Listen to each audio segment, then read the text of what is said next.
Haryana court clerk भर्ती 2026 का notification आ चुका है। 1265 पदों पर ये भर्ती होने वाली है। साथ में स्टार्ट डेट क्या रहने वाली है, लास्ट डेट क्या होगी, eligibility, age limit, selection process, application fee, how to apply online, negative marking है या नहीं। आज के इस वीडियो में हम ये सारी चीज़ें कवर करने वाले हैं। आपसे रिक्वेस्ट है लास्ट तक देखना वीडियो। इस वीडियो में हम सारी चीज़ों को अच्छे से डिटेल में कवर करते जाएंगे, तो आपसे रिक्वेस्ट है वीडियो लास्ट तक देखना। वीडियो पसंद आए लाइक शेयर और चैनल को सब्सक्राइब जरूर कर देना। Hello everyone, welcome to future bright with Kajal. तो dear student, Haryana clerk court vacancy आ चुकी है। पंजाब एवं हरियाणा हाई कोर्ट के अधीन SSSC द्वारा हरियाणा अधीनस्थ न्यायालयों में क्लर्क के 1265 पदों पर भर्ती आधिकारिक नोटिफिकेशन जारी कर दिया है। तो ये भर्ती एम्प्लॉयमेंट नोटिस नंबर 36C/SSSC/HR/2026 दिनांक 22 मई 2026 के तहत निकाली गई है। हरियाणा कोर्ट क्लर्क भर्ती 2026 के लिए ऑनलाइन आवेदन प्रक्रिया 26 मई 2000 शाम 4 बजे से शुरू होगी और आवेदन करने की अंतिम तिथि 23 जून 2026 शाम के 4 बजे तक निर्धारित की गई है। तो डियर स्टूडेंट, ये आपकी वैकेंसी निकल चुकी है, जिसका नोटिफिकेशन आपको 22 मई को दिया गया था और आवेदन प्रक्रिया 26 मई को 4 बजे से शुरू होगी और 23 जून को शाम के 4 बजे तक आप इसको फिल कर सकते हो। तो अब इसका थोड़ा सा ओवरव्यू देखते हैं। तो ये जो ऑर्गेनाइजेशन है ये Punjab and Haryana high court की तरफ से निकली है। ठीक है, ऑर्गेनाइजेशन नाम क्या है इसका, society for centralised requirement of staff in subordinate courts, यानी कि SSSC द्वारा ये निकली गई है। पोस्ट का नाम है क्लर्क। इसमें जो एडवर्टाइज नंबर जो है वो है 36C/SSSC/HR/2026। वैकेंसीज इसमें है 1265 पोस्ट इसके अंदर है। आपके हरियाणा में ही जॉब लोकेशन रहने वाली है। ऑनलाइन आप इसको फिल कर सकते हो। एप्लीकेशन फॉर्म फिलिंग डेट है 26 मई से लेकर के 23 जून तक और इसकी ऑफिशियल वेबसाइट है ssSC.gov.in। ठीक है, तो अब इसमें हम देखते हैं कि टोटल पोस्ट जो आई है 1265 पोस्ट, वो कौन कौन सी कैटेगरीज के लिए और कितनी कितनी पोस्ट आई हुई है।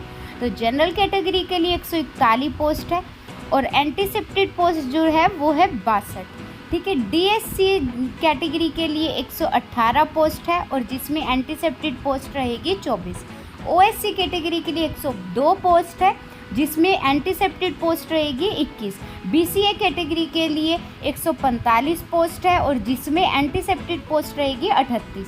इसी तरह BCB के लिए 102 है और एंटीसेप्टेड 23 है। PWBD के लिए 64 है और 10 एंटीसेप्टेड है। ESM जनरल के लिए 91 है और एंटीसेप्टेड पोस्ट इसमें 24 रहने वाली है।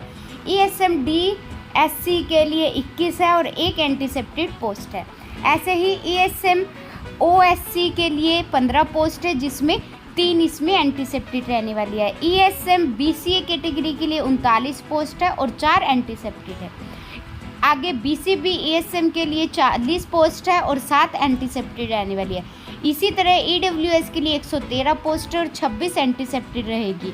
ESP के लिए 25 पोस्ट है और 7 एंटीसेप्टेड है। इसी तरह अगर हम टोटल देखते हैं जो पोस्ट है वो 1015 है और एंटीसेप्टेड पोस्ट 250 है, यानी कि इन दोनों को प्लस करेंगे तो 1265 पोस्ट इसमें टोटल रहने वाली है। अब डियर स्टूडेंट्स, इसके अंदर हम एज लिमिट की बात करते हैं। एज लिमिट इसमें रहने वाली है, मिनिमम एज 18 ईयर्स है, मैक्सिमम एज इसमें 42 ईयर्स है और एज कैलकुलेशन डेट इसकी 1 जनवरी 2026 से होगी। ठीक है, एज रिलैक्सेशन इसमें मिलेगी as per government rule for reserve category. ठीक है, अब इसके अंदर हम बात करते हैं कि जो एज रिलैक्सेशन है वो आपको मिलेगी एज़ पर गवर्नमेंट रूल के हिसाब से। जैसे कि BCA कैटेगरी के लिए कितनी दी जाती है, 3 साल एज रिलैक्सेशन होती है। ऐसे ही जनरल कैटेगरी के लिए होती है 1 साल या 2 साल। तो इस तरह अब हम इसमें बात करते हैं कि इसके अंदर एप्लीकेशन फ़ीस क्या रहने वाली है। एप्लीकेशन फ़ीस देखते हैं। SC एक तो SC DSC कैटेगरी होती है, एक OSC में आते हैं। साथ में BCA, BCB, ESM, EWS, इन सारी कैटेगरी के लिए 710 रुपये ऑनलाइन फ़ीस रहने वाली है, एप्लीकेशन फ़ीस। साथ में personal with benchmark disability of Haryana, अगर किसी को डिसेबिलिटी है तो उसकी कोई फ़ीस नहीं है। साथ में all other category of male की कैटेगरी के लिए अगर और किसी कैटेगरीज़ में है मेल में तो 1200 है, और ऑल अदर कैटेगरीज़ फीमेल की इसमें 875 रुपये है। पेमेंट मोड ऑनलाइन रहने वाला है।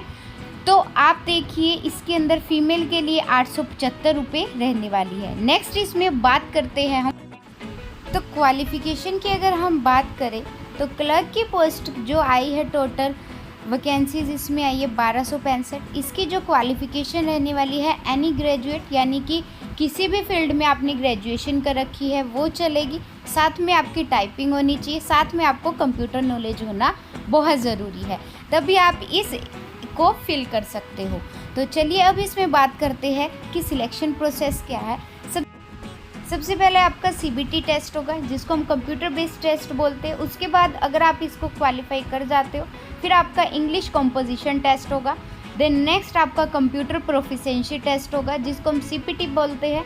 फिर उसके बाद चेकिंग ऑफ ओरिजिनल टेस्टिमोनियल्स या फिर इंट्रैक्शन, ठीक है। उसके बाद आपका मेडिकल एग्जामिनेशन होगा, फिर उसके बाद जाकर आपकी फाइनल मेरिट लिस्ट लगेगी, तभी आप उसके बाद आप इसको ज्वाइन कर सकते हो। नेक्स्ट चीज़ इसके अंदर ये है कि आपकी नेगेटिव मार्किंग इसके अंदर रहने वाली है या फिर नहीं। तो जी हाँ, नेगेटिव मार्किंग रहने वाली है। 1/4 की नेगेटिव मार्किंग इसमें आपको देखने को मिलेगी। तो अब इसके अंदर हम बात करते हैं आपको किस तरह से अपना ऑनलाइन फॉर्म फिल करना है। तो चलिए देखते हैं। सबसे पहले आपको जाना है SSSC की आधिकारिक वेबसाइट पर, जो कि मैं आपको लिंक नीचे डिस्क्रिप्शन में दे दूँगी। आप वहां से डायरेक्ट जाकर भी उसे ओपन कर सकते हो। उसके बाद आपको क्लर्क सब ऑर्डिनेट कोर्ट्स ऑफ हरियाणा आएगा, उस आवेदन पर आपको लिंक पर क्लिक करना है। उसके बाद आपको रजिस्ट्रेशन प्रक्रिया पूरी करनी है। इसके बाद ऑनलाइन आवेदन फॉर्म में पूछी गई सभी जानकारी को सही से आपको फिल करना है। फिर उसके बाद आपको आवश्यक दस्तावेज पासपोर्ट साइज़ फ़ोटो एवं सिग्नेचर अपलोड करने हैं।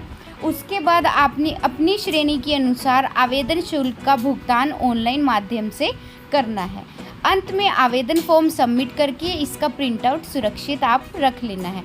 तो डियर स्टूडेंट, इस तरह से आप अपनी वैकेंसी को फिल कर सकते हो ऑनलाइन। और डियर स्टूडेंट, ये थी आपकी टोटल सारी चीज़ें जो कि मैंने आपको बता दी है।